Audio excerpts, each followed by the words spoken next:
Hey everyone, have you ever listened to yourself speaking English and thought, I sound so formal and robotic?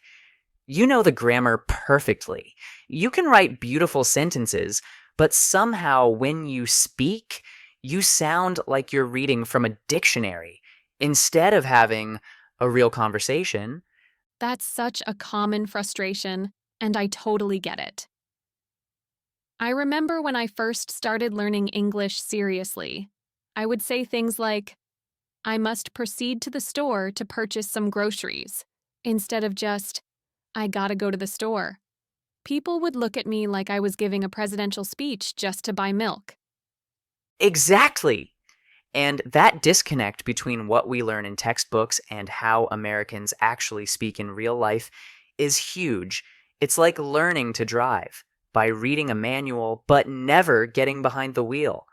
Welcome to Easy English, where we help you learn English naturally and confidently every single day. I'm Marco. And I'm Erika. Today we're going to completely transform your English from textbook perfect to naturally American. We'll show you the real patterns, rhythms, and expressions that Americans actually use when they're talking to friends, ordering coffee, telling stories, and just living their daily lives. But before we dive into all these amazing techniques, we want to hear from you. What's the biggest challenge you face when trying to sound more natural in English? Is it pronunciation? Rhythm? Choosing the right words? Drop your answer in the comments below. We'll pin our favorite response and maybe even make a video about it. Understanding American speech patterns. Let's start with something that happens every single morning in American households. You wake up, look at the clock, and realize you're running late. What do you say?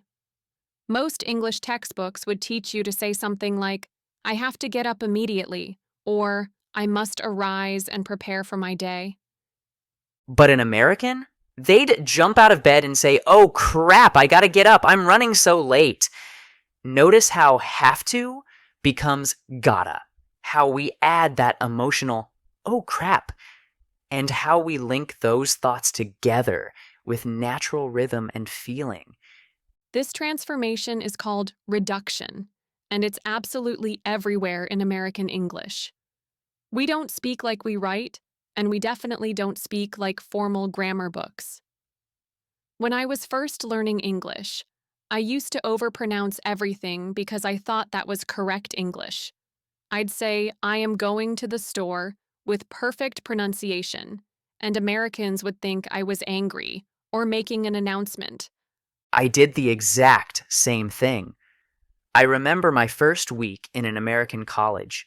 I went to the cafeteria and said very clearly and formally, excuse me, may I please have one portion of pizza? The server looked at me like I was from another planet and said, dude, just say, can I get a slice? It was such an embarrassing but eye-opening moment. That's the thing. Americans value efficiency and naturalness over formal correctness in conversation. It's not about being lazy or uneducated. It's about creating rhythm, connection, and making the other person feel comfortable. When you speak too formally, it can actually create distance between you and the person you're talking to. Exercise 1. Morning routine. Reductions. Practice these common morning phrases. Say them slowly first, then speed up. I gotta get up. I'm running late. Let me grab some coffee. I'll be there in 10. Give me 5 minutes. Almost ready. The key insight here is understanding that Americans prioritize flow and emotional connection over formal grammar rules in conversation.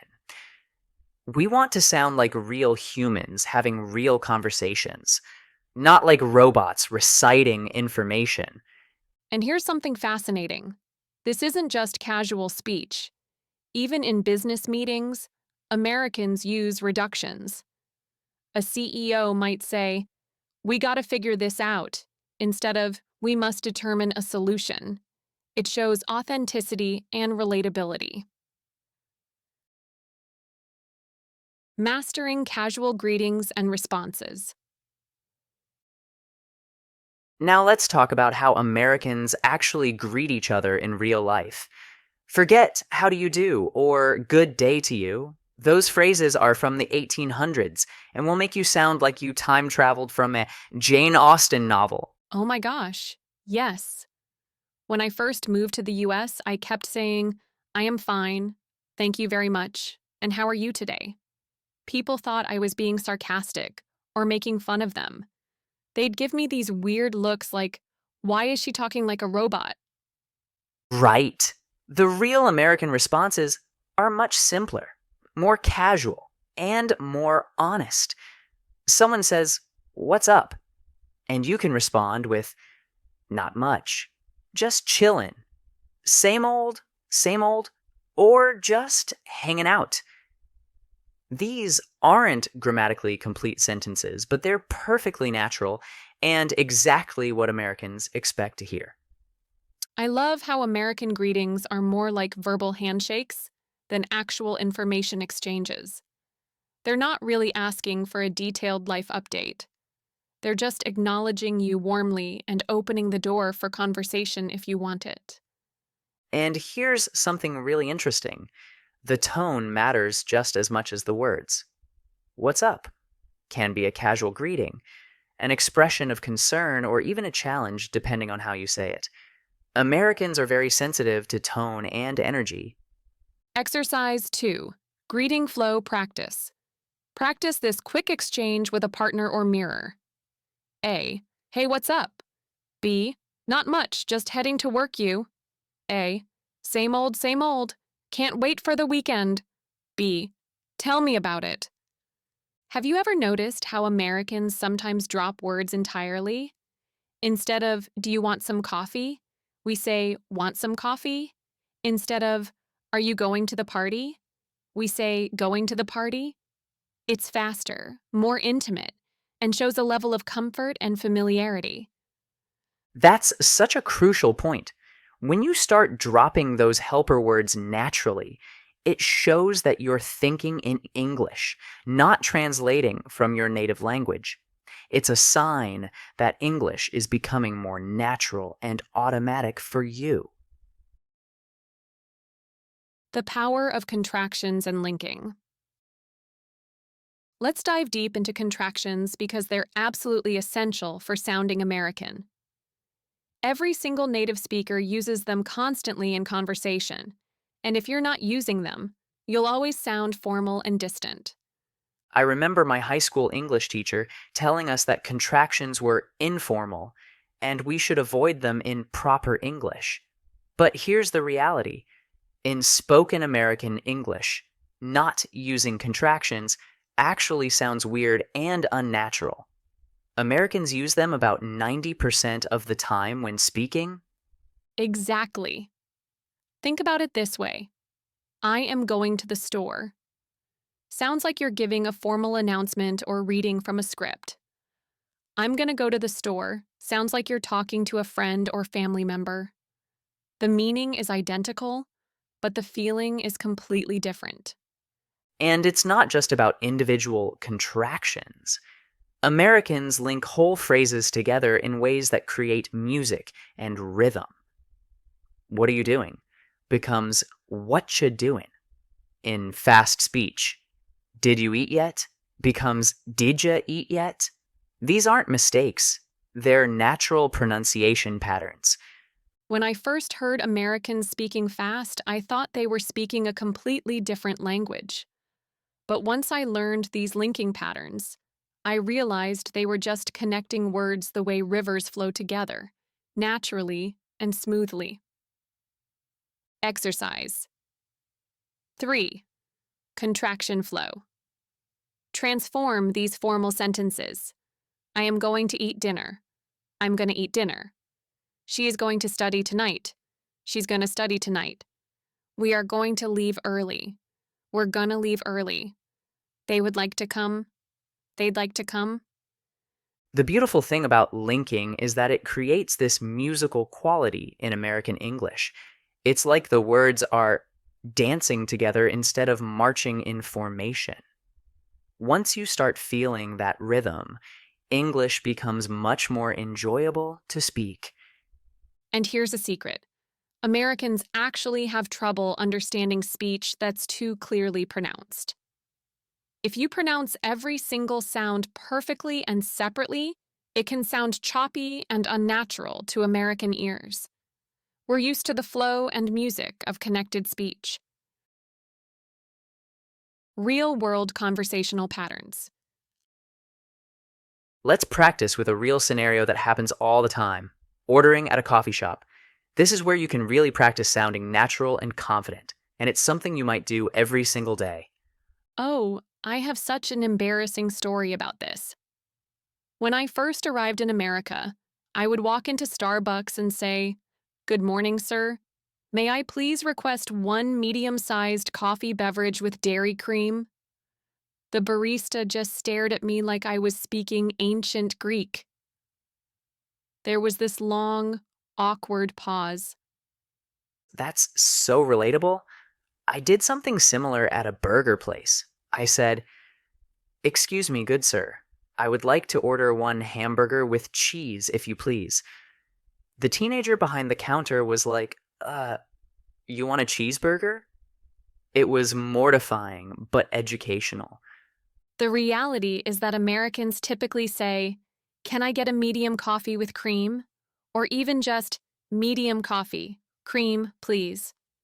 It's direct, friendly, and efficient. The pattern is usually, "Can I get?" instead of, "May I have?" because it sounds more conversational and less like you're asking for permission from royalty.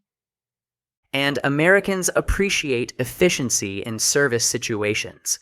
Being overly polite can actually slow things down and create awkwardness. The goal is to be friendly, but direct, warm, but efficient. Exercise 4. Coffee shop confidence. Practice these natural orders. Can I get a large iced coffee? Could I get a bagel with cream cheese? I'll take a turkey sandwich. No mayo. Can I add an extra shot to that? Make it a double, please. Notice how we also use "I'll take" for food orders. It's confident and casual. You're not begging for food or asking for permission. You're choosing what you want like the paying customer you are. And here's a cultural insight: Americans expect you to know what you want when you get to the counter. Having your order ready shows respect for the staff and other customers. It's considered polite to be prepared and decisive. Storytelling the American way. Americans absolutely love telling stories, but we have a very specific style that's different from other cultures. We use phrases like "so I was like" and then he goes, to make stories more dramatic, engaging, and vivid for the listener. Yes, and we use like not just as a filler word, but as a powerful tool for quoting what someone said or thought. He was like, no way. And I was like, seriously?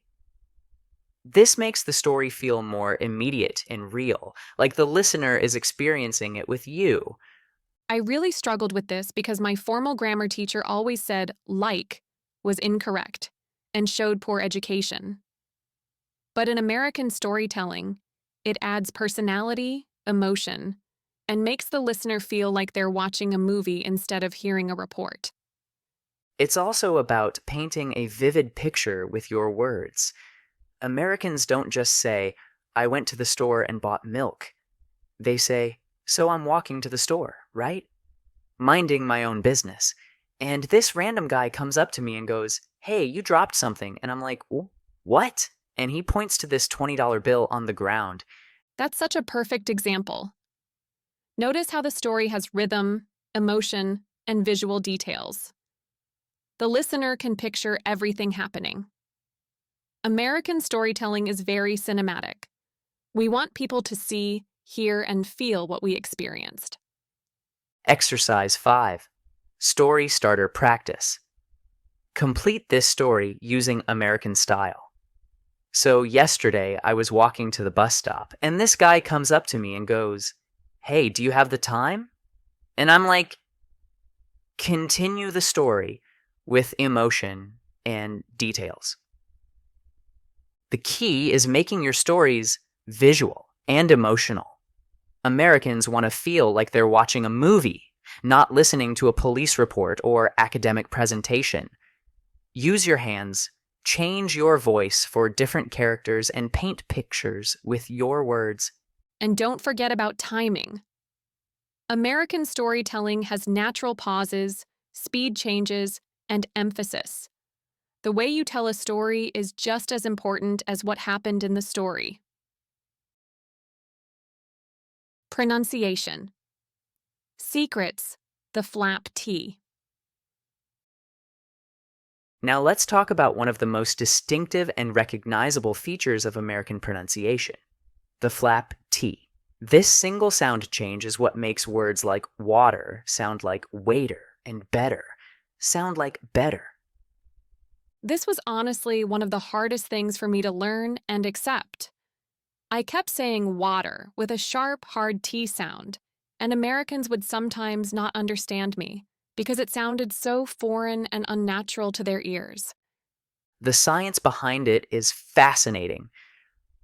When the letter T appears between two vowel sounds in American English, it transforms into this soft, quick sound that's almost like a very light D.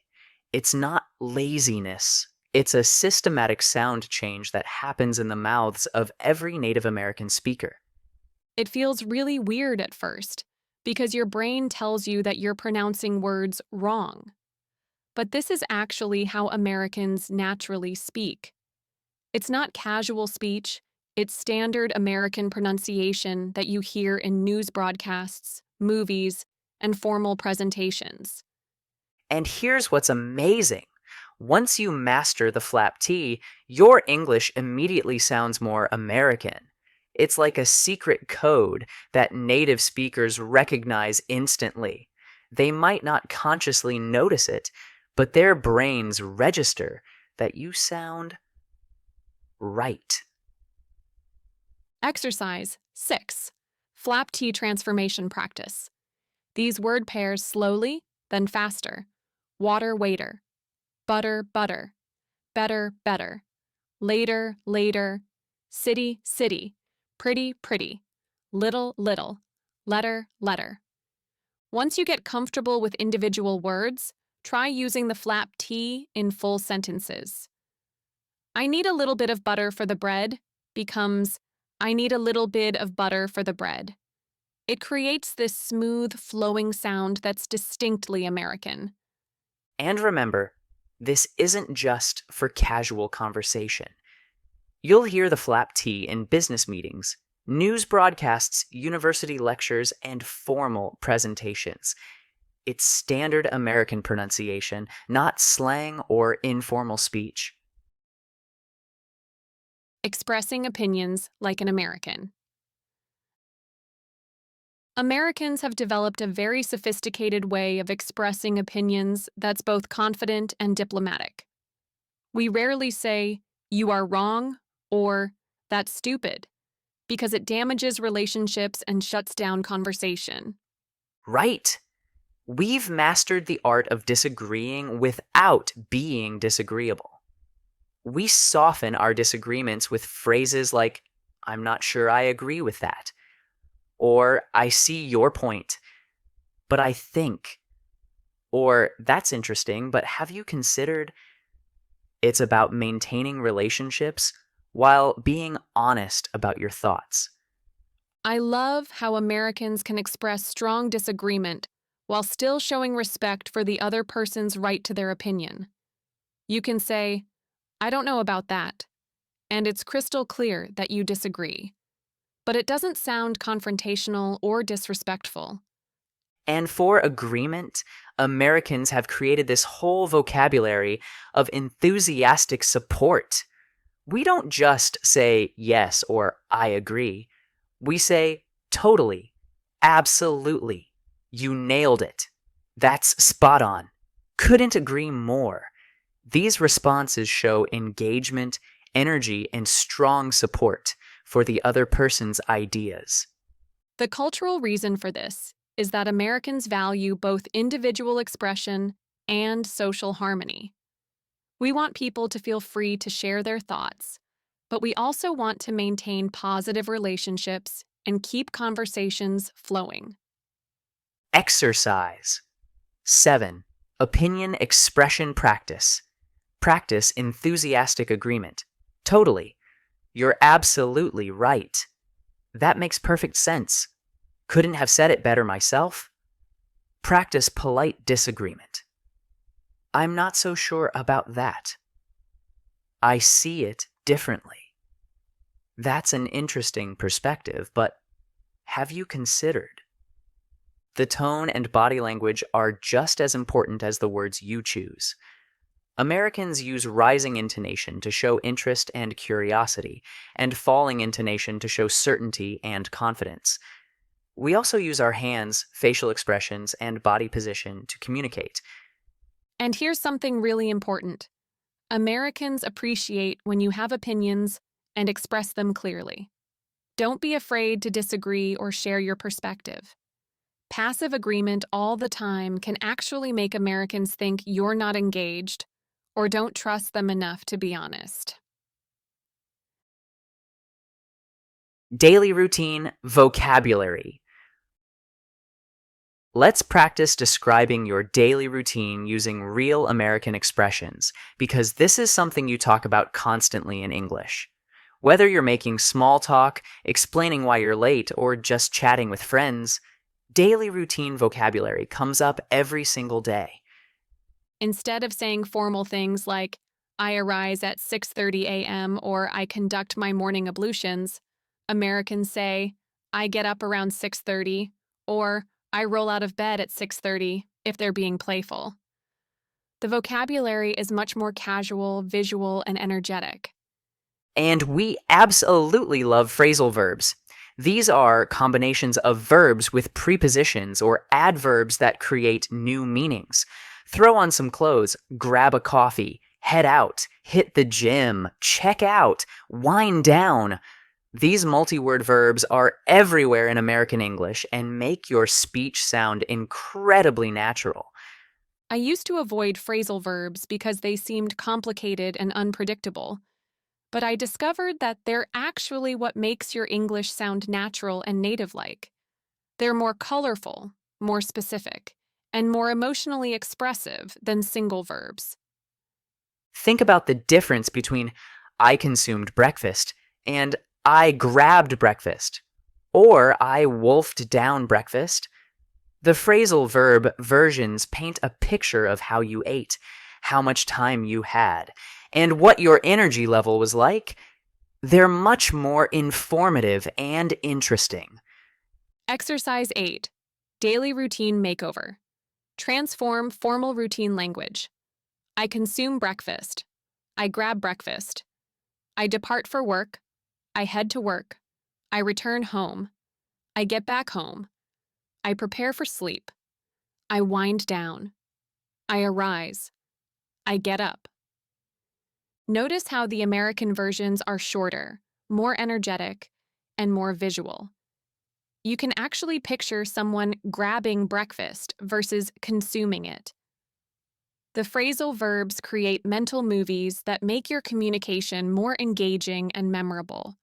And Americans love efficiency in language, just like we love efficiency in life.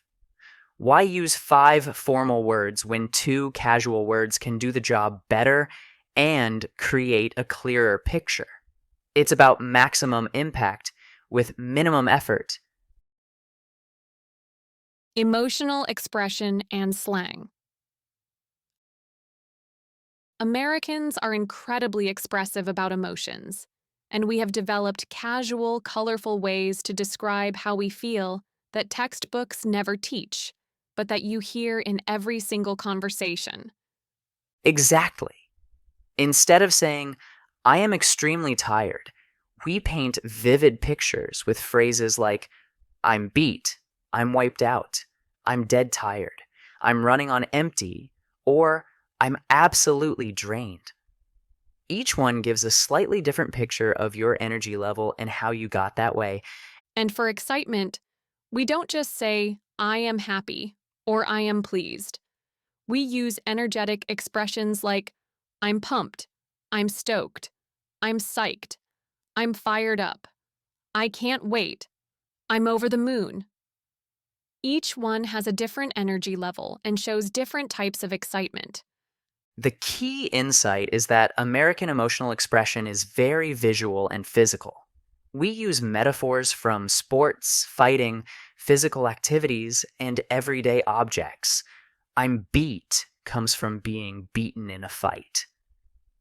I'm fired up comes from engines or furnaces. I'm drained comes from water being drained from a tank. This isn't just casual slang. It's how Americans really communicate emotions in all contexts.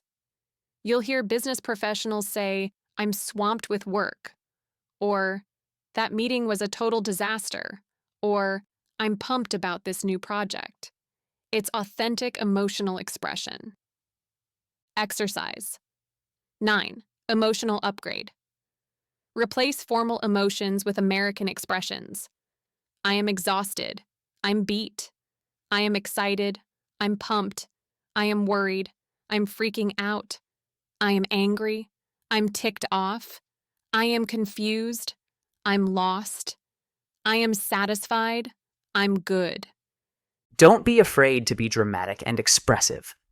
Americans appreciate authentic emotional expression because it shows you're engaged, present, and trusting them with your real feelings. Emotional honesty builds stronger connections and more interesting conversations. But always match the energy and intensity to the situation. Being pumped about getting a good parking spot might be too much energy, but being pumped about a job promotion or vacation is perfect. Americans are sensitive to appropriate emotional levels. Connected speech and rhythm. One of the biggest differences between textbook English and real American speech is how we connect words together in rapid, flowing speech patterns. This is what makes American English sound like music instead of a list of individual words. Yes. Did you eat yet becomes did ya eat yet? What are you doing becomes what you doing. I am going to becomes I'm gonna. It's not about being sloppy or uneducated. It's about natural speech rhythm and efficiency. I like to think of American English as musical. We speak in beats, rhythms, and melodies, not individual words marching in formation. Once you start feeling that rhythm in your body, everything begins to flow naturally and effortlessly. And this isn't just casual conversation. Even in business meetings, university lectures, and news broadcasts, Americans use connected speech. Let me know what you think becomes let me know what you think. I want to talk about becomes I want to talk about. It's standard American pronunciation. The secret is understanding that Americans prioritize communication flow over precise articulation of individual sounds. We want to get our ideas across smoothly and efficiently, and connected speech helps us do that while creating a sense of intimacy and naturalness. Exercise 10. Rhythm and flow. Practice. Practice these connected phrases until they feel natural. Did ya eat yet? What ya doin'? Let me know. Wanna hang out? Gonna be late? Shoulda called? Coulda been worse? Would you believe it? The secret is not to think about each word individually. Think about the whole phrase as one unit of meaning with its own musical pattern. Let the words flow together like water, not like individual drops. And don't worry about perfect pronunciation at first. Focus on the rhythm, melody, and overall flow. The individual sounds will improve naturally as you practice and develop muscle memory. It's like learning to dance. Start with the basic rhythm, then add the details. Cultural context and body language. Something that often gets overlooked in English learning is that American communication is about much more than just words. We use our whole bodies, voices, and energy to communicate, and understanding this makes a huge difference in how natural you sound. Absolutely.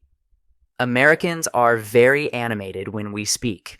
We use hand gestures, facial expressions, changes in voice volume and speed, and body positioning to add meaning and emotion to our words. If you just focus on the words without the energy, you'll sound flat and unnatural. I remember watching Americans have conversations and thinking they looked like they were performing on stage. Everyone was so expressive and energetic. But once I started copying that energy level, my conversations became much more engaging and fun. And Americans have very specific expectations about eye contact, personal space, and conversation rhythm. We make direct eye contact to show interest and honesty. We stand about arm's length apart for casual conversation. We take turns speaking and show we're listening with small sounds like hmm and yeah. The cultural value behind all this is that Americans believe good communication should be engaging, authentic, and efficient. We want to connect with people, express ourselves clearly, and make conversations enjoyable for everyone involved. Exercise 11. Energy and expression practice. Practice telling this simple story with full American energy. So I was walking to the store yesterday and I see this huge dog running straight at me. I'm like, oh no. But then the owner comes running after it yelling, don't worry, he's friendly. And sure enough, the dog just wanted to play. When you practice, use your hands to show size, huge dog, direction, running straight at me, and emotion. Oh no. Change your voice for different characters. Make eye contact with your imaginary listener. This is how Americans really tell stories. Slang and current expressions. Let's talk about some current American slang and expressions that you'll hear everywhere, but that most textbooks don't teach. These change over time, but understanding how Americans use slang helps you sound current and connected. Right now, Americans often use fire to mean excellent. That pizza was fire. Lit to mean exciting or fun. The party was lit. No cap to mean no lie. Or seriously. That was the best movie ever, no cap, eh? And flex to mean show off. He's just trying to flex his new car. We also use vibe as both a noun and verb. I like her vibe, or we're just vibing. Low-key to mean somewhat or secretly. I'm low-key excited about this. And high-key to mean obviously or very. I'm high-key obsessed with this show. The key with slang is to use it appropriately for your age, situation, and relationship with the person you're talking to. What sounds natural from a 20-year-old might sound weird from a 50-year-old, and formal situations require more standard language. Exercise 12. Slang and context practice, using current slang appropriately. That restaurant was fire. I'm low-key tired today. No cap, that was amazing. Let's just vibe and see what happens. She's flexing her new job on social media. Remember that slang changes quickly, so don't worry about learning every new expression. Focus on understanding how Americans use slang to express emotions, create connection, and show they're part of current culture. Telephone and digital communication. Let's practice some specific scenarios that are super common but often challenging for English learners, talking on the phone and understanding American digital communication styles. Phone conversations in American English have their own special patterns. We start with hello, rising intonation, then hey, what's up? Or hi, how's it going? We end with talk to you later, catch you later, or just later. These patterns are completely different from formal letter writing. And texting has created its own American English style. We use tons of abbreviations like you for you, for your, gonna for going to, and wanna for want to. We also use emojis to show tone and emotion that would be clear in face-to-face conversation. Americans also have specific phone etiquette. We identify ourselves quickly. Hey, it's Sarah. We get to the point efficiently, and we use phrases like, I'll let you go, when we want to end the conversation politely. Exercise 13. Phone conversation practice. Practice this phone call. A. Hello? B. Hey, it's your name. You busy? A. Not really. What's up? B. Just wanted to see if you're free this weekend? A. Yeah, I think so. What did you have in mind? B. Maybe catch a movie or something. A. Sounds good. Text me the details. B. Will do. Talk to you later. A. Later. Notice how casual and efficient that conversation was. Americans value both friendliness and time efficiency in phone calls. We want to connect, but also respect that everyone is busy. Advanced conversation techniques. Now let's talk about some advanced techniques that will make your conversations flow more naturally and help you sound like you've been speaking English your whole life. One important skill is learning how to change topics smoothly. Americans use transition phrases like, speaking of which, that reminds me, on a completely different note, before I forget. These help conversations flow naturally from one subject to another. We also use callback humor, where we reference something that happened earlier in the conversation. If someone mentioned they spilled coffee on themselves, you might say later, at least you didn't spill anything this time. It shows you're listening and creates connection. Americans are also masters of the soft interrupt. Instead of waiting for someone to completely finish talking, we use phrases like, oh, that reminds me, or before you continue, to join the conversation. It's not considered rude if done gently. And we use lots of confirmation phrases to show we're listening. Right. Exactly. I know, right? Tell me about it. You're telling me. These keep conversations flowing and show engagement. Exercise. 14. Advanced flow practice using these techniques in a conversation about weekend plans, incorporating topic changes, callbacks, and confirmation phrases naturally. The goal is to make conversations feel like a dance, where both people are moving together smoothly, rather than taking turns giving speeches. So here's the most important thing I want you to understand about speaking like an American. It's not about losing your identity, abandoning your culture, or pretending to be someone you're not. It's about expanding your communication toolkit and giving yourself more ways to express who you are. Absolutely. When you speak more naturally, Americans feel more comfortable around you, and you feel more confident expressing yourself authentically. It removes barriers and creates genuine connections. You're still completely yourself. You're just speaking in a way that feels natural to American ears. I want to share something really personal with you.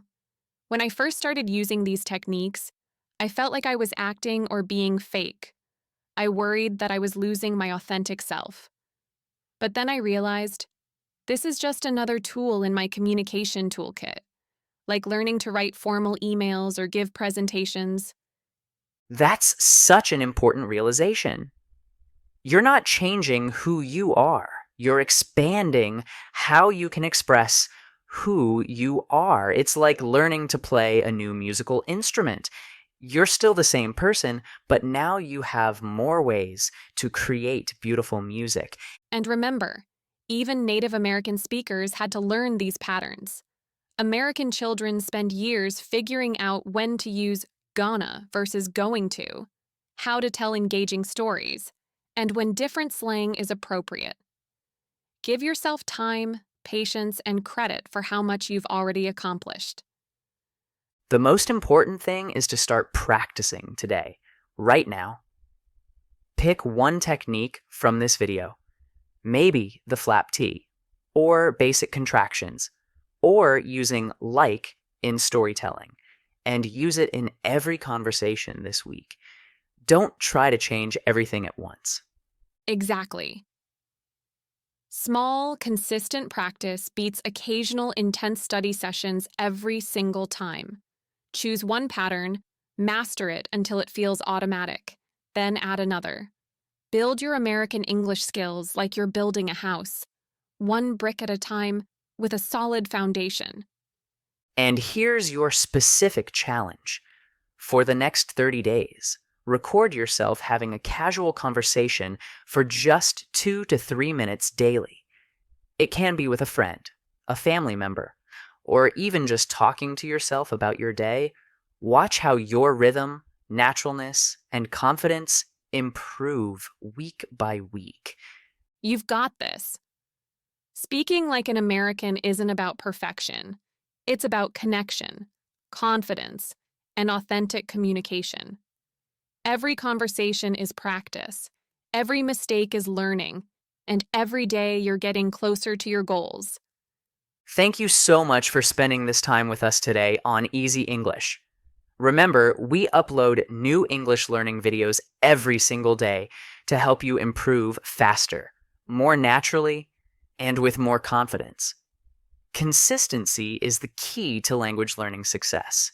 If this video helped you understand American speech patterns better, please give it a thumbs up and subscribe to our channel. Hit that bell icon so you never miss our daily lessons that are designed specifically for learners like you who want to sound natural and confident. Keep practicing these techniques, stay confident in your journey, and remember that every American speaker you meet is a chance to practice what you've learned today. We'll see you tomorrow for another exciting English adventure. Until then, go out there and start speaking like the amazing, confident English speaker you're becoming. You've got all the tools you need. Now it's time to use them. See you tomorrow.